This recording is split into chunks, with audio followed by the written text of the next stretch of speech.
Hello viewers, আশা করি তোমরা সবাই ভালো আছো।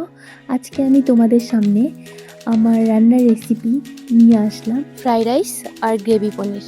প্রথমে ভাতটাকে আমি সিদ্ধ করে নিয়েছিলাম, তারপর এক এক করে বিনস আর ক্যাপসিকামটা কেটে তারপর এক এক করে ভাজলাম।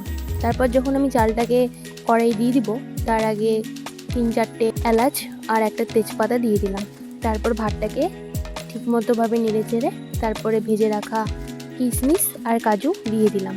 আর মা আমার চিনি বেশি ভালোবাসার জন্য, মানে মিষ্টি, আমি চিনির পরিমাণটা একটু বেশি দিয়ে ফেলছি। তারপর দিয়ে দিলাম বাটারটাকে। এক রেসিপি কিন্তু হয়ে গেল। পনিরগুলোতে আগের থেকেই লবণ হলুদ মেখে সেগুলো পনির ভেজে এক এক করা কাজু পেস্ট, টমেটো পেস্ট, সেগুলো টমেটোটাকে আমি ভালো মতো কড়াই দিয়ে এক এক করে আদা, লঙ্কা গুঁড়ো, জিরের গুঁড়ো দিয়ে ভালো মতো ভেজে নিই। ভাজা হয়ে গেলে পেস্ট করা কাজুটাকে দিয়ে দিলাম। ভালো মতো নেড়ে চেড়ে সেখানে আমি পনিরগুলোকে দিয়ে দিয়েছিলাম।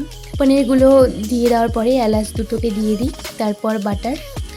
আমার কিন্তু রান্না এখানে কমপ্লিট হয়ে গেল।